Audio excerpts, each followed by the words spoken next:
Hi hello ನಮಸ್ಕಾರ. ನಾನು ನಿಮ್ಮ ಮಿತ್ರ ಮಹೇಶ್. ನೀವು ನೋಡ್ತಿದ್ರ 7 ಮಹೇಶ್ ಯೂಟ್ಯೂಬ್ ಚಾನಲ್. ಫ್ರೆಂಡ್ಸ್, ಇವತ್ತು ನಿಮ್ಮ ಫೋಟೋಶಾಪ್ ಯಾವ ವಿಷಯ ತಿಳಿಸ್ಕೊಡ್ತಾ ಇದ್ದೀನಿ ಅಂತಂದ್ರೆ, ಈ ತರ ಒಂದು ಯೂಟ್ಯೂಬ್ ಬ್ಯಾನರ್ನ ಯಾವ ರೀತಿ ರಚನೆ ಮಾಡ್ಕೋಬೇಕು ಫೋಟೋಶಾಪ್ ಒಳಗೆ ಅನ್ನೋದನ್ನು ತಿಳಿಸ್ಕೊಡ್ತಾ ಇದ್ದೀನಿ. ಇವತ್ತು ತುಂಬಾನೇ ಇಂಪಾರ್ಟೆಂಟ್ ಆಗಿರ್ತಕ್ಕಂಥ ವಿಷಯ. ಫೋಟೋಶಾಪ್ 7.0 ಫೋಟೋಶಾಪ್ ಓಪನ್ ಆಗಿದೆ. ಇಲ್ಲಿ ನೀವು ಫೈಲಲ್ಲಿ ಹೋಗ್ಬಿಟ್ಟು ನೀವು ಅದನ್ನ ಕ್ಲಿಕ್ ಮಾಡಿಕೊಂಡು ಇಲ್ಲಿ ನಮಗೆ ಬೇಕಾಗಿರ್ತಕ್ಕಂಥ ಒಂದು ಪೇಜ್ನ ನಾವು ಇಲ್ಲಿ ಕ್ರಿಯೇಟ್ ಮಾಡ್ಕೋಬೇಕಾಗುತ್ತೆ. ಒಂದು ಬ್ಯಾಕ್ಗ್ರೌಂಡ್ ಪೇಜ್ನ ಕ್ರಿಯೇಟ್ ಮಾಡ್ಕೋಬೇಕಾಗುತ್ತೆ.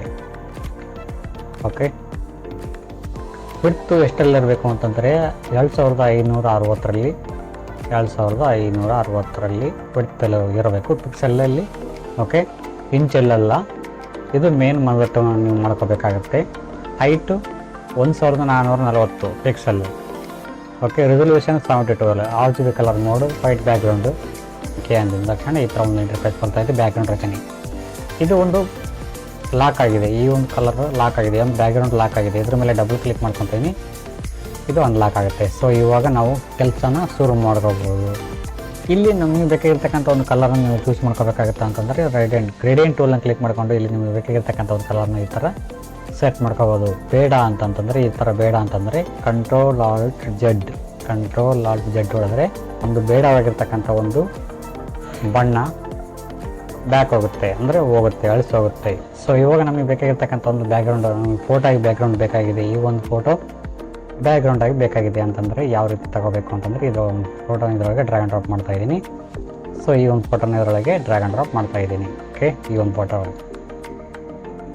ಓಕೆ, ಕಂಟ್ರೋಲ್ ಟಿ ಹೊಡೆದ್ಬಿಟ್ಟು ಇದನ್ನ ಶಿಫ್ಟ್ ಹಿಡಿದಕಷ್ಟು ಇದನ್ನ ಈ ಒಂದು ಪೇಜ್ಗೆ ಸೆಟಪ್ ಮಾಡ್ತಾ ಇದ್ದೀನಿ. ಈ ಥರ ಅಡ್ಜಸ್ಟ್ಮೆಂಟಿಂಗ್ ಮಾಡ್ತಾ ಇದ್ದೀನಿ. ಓಕೆ, ಎಂಟರ್ ಹೊಡೆದು ಇದೊಂದು ಪೇಜ್ ಸೆಟಪ್ ಆಗಿದೆ. ಓಕೆ, ಇವಾಗ ನಮಗೆ ಮೇನ್ ಬೇಕಾಗಿರ್ತಕ್ಕಂಥದ್ದು ಮೊದಲಿಗೆ ಏನು ನ್ಯೂ ಗೈಡ್ ಬೇಕಾಗುತ್ತೆ. ನಮಗೆ ಮೆಜರ್ಮೆಂಟು ನ್ಯೂ ಗೈಡ್ ಬೇಕಾಗುತ್ತೆ. ಯಾವ ರೀತಿ ತಗೋಬೇಕು ಅಂತಂದರೆ ವ್ಯೂವಲ್ಲಿ ಹೋಗ್ಬಿಟ್ಟು ನ್ಯೂ ಗೈಡ್ ಕ್ಲಿಕ್ ಮಾಡ್ಕೊಂಡು ಇಲ್ಲಿ ಈ ಥರ ಒಂದು ಇಂಟರ್ಫೇಸ್ ಬರ್ತೈತಿ. ಹಾರಿಜಾಂಟಲ್ ಆಮೇಲೆ ವರ್ಟಿಕಲ್ ಅಂತಂದರೆ ಉದ್ದ ಗೆರೆಗಳು ಅಂತ ಅರ್ಥ. ಹಾರಿಜಾಂಟಲ್ ಅಂತಂದರೆ ಅಡ್ಡ ಗೆರೆಗಳು ಅಂತ ಈ ಥರ ಒಂದು ಬರ್ತೈತಿ. ಪೊಸಿಷನ್ ಎಷ್ಟೆಲ್ಲ ಇರಬೇಕು, ವರ್ಟಿಕಲ್ಲು ಮೊದಲಿಂದಾಗಿ 7 ಇರಬೇಕು, ಮೇನ್ ಮಿನಿಟು 7 ಸೆಂಟಿಮೀಟರ್. ಓಕೆ, ಇಲ್ಲಿ ಓಕೆ ಮಾಡ್ತೀನಿ. ಇಲ್ಲಿ ನೋಡ್ತಿದ್ರೆ ಈ ಥರ ಒಂದು ಬಂದಿದೆ, ಒಂದು ಗೆರೆ ಬಂದಿದೆ. ಯಾವ ಥರ ಬಂದಿದೆ ಅಂತಂದರೆ ನೋಡ್ತೀರಾ. ಓಕೆ, ಇಲ್ಲಿ ನೋಡ್ತಿದ್ರೆ ಈ ಥರ ಬಂದಿದೆ. ಸೊ ನೆಕ್ಸ್ಟ್ ಮತ್ತೆ ಇನ್ನೊಂದು ಬೇಕಾಗಿದೆ. ನ್ಯೂ ಗೈಡಲ್ಲಿ ಹೋಗ್ಬಿಟ್ಟು ಆ್ಯಸ್ ಇಟ್ ಇಸ್ ಸೇಮ್ ಇಲ್ಲಿ ಪೊಸಿಷನ್, ವರ್ಟಿಕಲ್ ಪೊಸಿಷನ್ ಇನ್ನೊಂದು ಬೇಕಾಗುತ್ತೆ ಈ ಕಡೆ ಸೈಡು. ಇಲ್ಲಿ ಏನು ತಗೋಬೇಕು ಅಂತಂದರೆ 28.5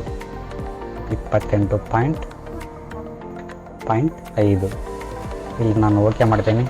ಓಕೆ ಮಾಡಿದ ತಕ್ಷಣ ಈ ಥರ ಒಂದು ಇಂಟರ್ಫೇಸ್ ಬರ್ತದೆ. ಇಲ್ಲಿ ನೋಡ್ತಿದ್ರ ಈ ಕಡೆ ಒಂದು ಗೆರೆ ಬಂದಿದೆ, ಈ ಕಡೆ. ಇವಾಗ ನೆಕ್ಸ್ಟ್ ಮತ್ತೆ ಹೊಳ್ಳಿ ನ್ಯೂ ಗೈಡಲ್ಲಿ ಹೋಗ್ಬಿಟ್ಟು ಇವಾಗ ಹಾರಿಜಾಂಟಲ್ ತಗೋಬೇಕಾಗುತ್ತೆ. ಮೇಲ್ಗಡೆ ಅಂದರೆ ಅಡ್ಡ ಗೆರೆಗಳು ಬೇಕಾಗಿದೆ. ಸೊ ಆ ಒಂದು ಕಾರಣಕ್ಕೋಸ್ಕರ ಹಾರಿಜಾಂಟಲ್ ಅದನ್ನು ಕ್ಲಿಕ್ ಮಾಡಿಕೊಂಡು ಇಲ್ಲಿ 7 ಅಂತ ಕ್ಲಿಕ್ ಮಾಡ್ಕೊಳ್ಳಿ. ಓಕೆ ಮಾಡ್ಕೊಳ್ಳಿ. ಓಕೆ ಮಾಡ್ಕೊಂಡ ತಕ್ಷಣ ಈ ಥರ ಇಂಟರ್ಫೇಸ್ ಬರ್ತೈತಿ. ಸೊ ಇಲ್ಲಿ ಒಂಥರ ಅಡ್ಡ ಗೆರೆಗಳು ಬಂದಿದೆ. ಸೊ ನೆಕ್ಸ್ಟ್ ಮತ್ತೆ ಅವ್ರ ಕೆಳಗಡೆ ಒಂದು ಗೆರೆ ಬೇಕಾಗಿದೆ, ಅಡ್ಡ ಗೆರೆಗೆ ಬೇಕಾಗಿದೆ ಅಂತಂದರೆ ಮತ್ತೆ ಹೊಳ್ಳಿ ವ್ಯೂವಲ್ಲಿ ಹೋಗ್ಬಿಟ್ಟು ನ್ಯೂ ಗೈಡ್ ಕ್ಲಿಕ್ ಮಾಡ್ಕೊಳ್ಳಿ. ಕ್ಲಿಕ್ ಮಾಡಿಕೊಂಡು ಇಲ್ಲಿ ಹಾರಿಜಾಂಟಲ್ ಕ್ಲಿಕ್ ಮಾಡ್ಕೊಳ್ಳಿ 13. ಓಕೆ, 13 ಕ್ಲಿಕ್ ಮಾಡ್ಕೊಂಡು ಹೋದ ತಕ್ಷಣ ಈ ಥರ ಒಂದು ರಚನೆ ಆಗಿದೆ. ನ್ಯೂ ಗೈಡ್ ನಮಗೆ ಪರ್ಫೆಕ್ಟಾಗಿ ಒಂದು ಮೆಜರ್ಮೆಂಟ್ ಅಲ್ಲ, ಸೈಜ್ ಕರೆಕ್ಟಾಗಿ ಸಿಕ್ಕಿದೆ ನಮಗೆ. ಈ ಥರ ಇಷ್ಟರಲ್ಲಿ ಮಾತ್ರ ನಾವು ವರ್ಕ್ ಮಾಡ್ಕೋಬೇಕಾಗುತ್ತೆ. ಇಲ್ಲಿ ಬ್ಯಾಕ್ಗ್ರೌಂಡ್ ಬೇಕಾಗಿದೆ, ಇನ್ನೊಂದು ಬ್ಯಾಕ್ಗ್ರೌಂಡ್ ಬೇಕಾಗಿದೆ. ಯಾವ ರೀತಿ ಬ್ಯಾಕ್ಗ್ರೌಂಡು, ಈ ಥರ ಒಂದು ಬ್ಯಾಕ್ಗ್ರೌಂಡನ್ನ ನಾನು ಡ್ರ್ಯಾಗ್ ಆ್ಯಂಡ್ ಡ್ರಾಪ್ ಮಾಡ್ತಾಯಿದ್ದೀನಿ. ಓಕೆ, ಮೂವ್ ಟೂಲ್ನ ಕ್ಲಿಕ್ ಮಾಡ್ಕೊಂಡ್ಬಿಟ್ಟು ಇದರೊಳಗೆ ಡ್ರ್ಯಾಗ್ ಆ್ಯಂಡ್ ಡ್ರಾಪ್ ಮಾಡ್ತಾಯಿದ್ದೀನಿ. ಸೊ ಈ ಥರ ಇದಕ್ಕೆ ಅಡ್ಜಸ್ಟ್ಮೆಂಟಿಂಗ್ ಮಾಡ್ತಾಯಿದ್ದೀನಿ.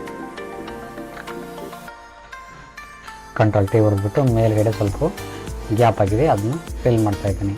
ಓಕೆ, ಎಂಟರ್ ಹೊಡೆದು ಈ ಒಂದು ಲೇಯರ್ನ ಡೂಪ್ಲಿಕೇಟ್ ಲೇಯರ್ ಮಾಡ್ತಾಯಿದ್ದೀನಿ.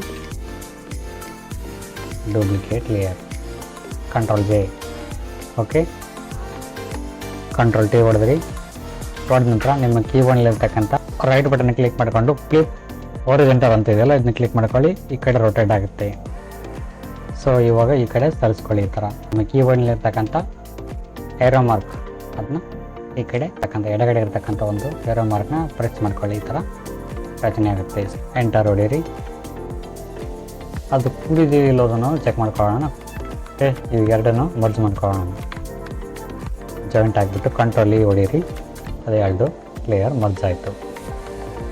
ನೋಡಿ ಈ ಥರ ಮರ್ಜ್ ಆಯಿತು. ಸೊ ಇವಾಗ ಕಂಟ್ರೋಲ್ T ಹೊಡೆದು ಇದನ್ನ ಅಡ್ಜಸ್ಟ್ಮೆಂಟಿಂಗ್ ಮಾಡ್ಕೊಳ್ಳಿ ಈ ಥರ. ಎಂಟರ್. ಮತ್ತು ಒಂದು ಕಲರ್ ಬೇಡ ಅಂತಂತಂದರೆ ಕಂಟ್ರೋಲ್ ಯು ಹೊಡೀರಿ. ಇಲ್ಲ ಬೇಡ ಅಂತಂತಂದರೆ ಇಮೇಜಲ್ಲಿ ಹೋಗ್ಬಿಟ್ಟು ಅಡ್ಜಸ್ಟ್ಮೆಂಟಿಂಗ್ ತಿಳಿವು ಸ್ಯಾಚುರೇಷನ್ ಅಂತ ಇದೆ ಕ್ಲಿಕ್ ಮಾಡ್ಕೊಳ್ಳಿ. ಸೊ ಇಷ್ಟು ಸಿಗ್ತವೆ. ನಿಮಗೆ ಬೇಕಾಗಿರ್ತಕ್ಕಂಥ ಒಂದು ಕಲರ್ನ ಇಲ್ಲಿ ನೀವು ಪ್ರವೇಶ ಮಾಡ್ಕೋಬೇಕಿತ್ತು. ಬ್ಯಾಕ್ಗ್ರೌಂಡು ನಮಗೆ ಅಲ್ಲಿ ಬೇಕಾಗಿತ್ತು ಅಂತಂದರೆ ಯಾವ ರೀತಿ ಕ್ರಿಯೇಟ್ ಮಾಡ್ಕೋಬೇಕು ಅಂತಂದರೆ ಈ ಒಂದು ಫೋಟೋಶಾಪ್ ಒಳಗೆ ಇದನ್ನ ಆ್ಯಡ್ ಮಾಡ್ತಾಯಿದ್ದೀನಿ. ಓಕೆ, ಆ್ಯಡ್ ಮಾಡಿ ಎಡಿಟಲ್ಲಿ ಹೋಗ್ಬಿಟ್ಟು ಡಿಫೈನ್ ಬ್ರಷನ್ನು ಕ್ಲಿಕ್ ಮಾಡ್ಕೊತೀನಿ. ಓಕೆ, ಈ ಒಂದು ಲೇಯರ್ ಒಳಗೆ ಒಂದು ಫೋಟೋ ಆ್ಯಡ್ ಮಾಡೋಣ. ಯಾವ ರೀತಿ ಫೋಟೋ ಆ್ಯಡ್ ಮಾಡಬೇಕು ಅಂತಂದರೆ ಓಕೆ, ಈ ಒಂದು ಫೋಟೋ ಇದರೊಳಗೆ ಆ್ಯಡ್ ಮಾಡೋಣ. Control A, control C, control W, control V. Okay, control T ಹೊಡೆದ್ಬಿಟ್ಟು ಈ ಒಂದು ಫೋಟೋನ ಚಿಕ್ಕದು ಮಾಡ್ಕೊಳ್ಳೋಣ ಈ ಥರ. ಓಕೆ, ಈ ಫೋಟೋ ಈ ಕಡೆ ಒರಿಜೆಂಟಲ್ ಆಗಬೇಕು ಅಂತಂದರೆ ಕಂಟ್ರೋಲ್ T ಹೊಡೆಯ ಒಂದು ಫೋಟೋ ಮೇಲೆ ಇವಾಗ ರೈಟ್ ಬಟನ್ ಕ್ಲಿಕ್ ಮಾಡಿಕೊಂಡು ಫ್ಲಿಪ್ ಒರಿಜೆಂಟಲ್ ಕ್ಲಿಕ್ ಮಾಡ್ಕೊಳ್ಳಿ. ಈ ಥರ ಆಗುತ್ತೆ, ಈ ಕಡೆ ಸೈಡ್ ಆಗುತ್ತೆ. ಸೊ ಕಂಟ್ರೋಲ್ Alt G ಹೊಡೀರಿ, ಒಂದು ಫೋಟೋದೊಳಗೆ ಆ್ಯಡ್ ಆಗುತ್ತೆ. ಇವಾಗ ನೇಮ್ ಬರೆಯೋಣ. ಏನು ನೇಮ್ ಬರೆಯೋಣ ಅಂತಂದರೆ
ಇವಾಗ ರೆಡಿ ಆಗಿದೆ, ಕರೆಕ್ಟ್ ಟೈಮ್ ಮ್ಯಾಚಿಂಗ್ ಆಗಿ ಕರೆಕ್ಟಿಂಗ್ ಆಗಿದೆ. ಇವಾಗ ಸೇವ್ ಮಾಡ್ಕೊಳ್ಳೋಣ. ಸೇವ್ ಆ್ಯಸ್ ಫೈಲಲ್ಲಿ ಹೋಗ್ಬಿಟ್ಟು save as desktop mode.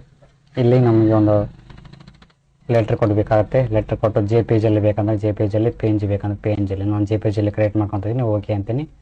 So ಇವಾಗ ಆ ಒಂದು ಬ್ಯಾಕ್ಗ್ರೌಂಡ್ ರಚನೆ ಆಗಿದೆ. ಇದನ್ನ ಅಪ್ಲೈ ಮಾಡಿಬಿಡೋಣ. ಕಂಪ್ಯೂಟ್ರಲ್ಲಿ ಒಂದು ಚಾನಲ್ ಹೋಗ್ಬಿಟ್ಟು ಅಪ್ಲೈ ಮಾಡ್ಕೊಂಬಿಡೋಣ.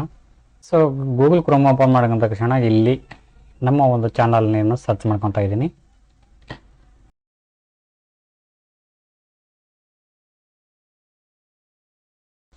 ಈ ಒಂದು ಫೋಟೋ, ಈ ಕಡೆ ಒಂದು ಫೋಟೋ, ಈ ಕಡೆ ಒಂದು ಫೋಟೋ ಇದೆಯಲ್ಲ, ಇದು ಬರೋದಿಲ್ಲ, ಮೊಬೈಲಲ್ಲಿ ಬರೋದಿಲ್ಲ. ಬ್ಯಾಕ್ಗ್ರೌಂಡು ಬ್ಯಾನರ್ ಬರೋದಿಲ್ಲ, ಡೆಸ್ಕ್ಟಾಪಲ್ಲಿ ಬರ್ತೈತಿ. ಅಂದರೆ ಇದು ಕಂಪ್ಯೂಟ್ರಲ್ಲಿ, ಆಮೇಲೆ ಲ್ಯಾಪ್ಟಾಪಲ್ಲಿ ಈ ಒಂದು ಫೋಟೋಸ್ಗಳು ಬರ್ತೈತಿ. ಇಲ್ಲಿ ನಾನು ಕಾಸ್ಟ್ಯೂಮ್ ಚಾನಲನ್ನು ಕ್ಲಿಕ್ ಮಾಡ್ಕೊತಾ ಇದ್ದೀನಿ. ಇಲ್ಲಿ ಬ್ರ್ಯಾಂಡಿಂಗ್ ಅಂತ ಇದೀನಿ, ಕ್ಲಿಕ್ ಮಾಡ್ಕೊಳ್ಳಿ. ಬ್ರ್ಯಾಂಡಿಂಗ್ ಕ್ಲಿಕ್ ಮಾಡ್ಕೊಂಡ ತಕ್ಷಣ ಇಲ್ಲಿ ಬರ್ತೈತಿ ಕೆಳಗಡೆ. ಇಲ್ಲಿ ಬ್ಯಾನರ್ ಇಮೇಜ್ ಅಂತ ಇದೆಯಲ್ಲ, ಚೇಂಜ್ ಅನ್ನು ಕ್ಲಿಕ್ ಮಾಡ್ಕೊಳ್ಳಿ. ಚೇಂಜ್ ಅನ್ನು ಕ್ಲಿಕ್ ಮಾಡ್ಕೊಂಡ ತಕ್ಷಣ ಇಲ್ಲಿ ಆ ಒಂದು ಫೋಟೋ ಇದರೊಳಗೆ ಓಪನ್ ಮಾಡ್ಕೊಳ್ಳಿ. ಓಕೆ, ಇಲ್ಲಿ ಬಂದಿದೆ ನೋಡಿ. ಸೊ ಇವಾಗ ಡನ್ ಅನ್ನಿ.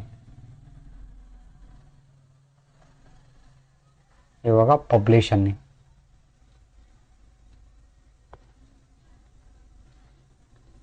ಸೊ ಇವಾಗ ರೆಡಿ ಆಗಿದೆ. ಆ ಒಂದು ಬ್ಯಾಕ್ಗ್ರೌಂಡು ರಚನೆಯಾಗಿದೆ. ಆ ಒಂದು ಬ್ಯಾಕ್ಗ್ರೌಂಡು ಅಪ್ಲೈ ಆಗಿದೆ, ನಮ್ಮ ಒಂದು ಚಾನಲ್ಗೆ ಆ ಒಂದು ಅಪ್ಲೈ ಆಗಿದೆ.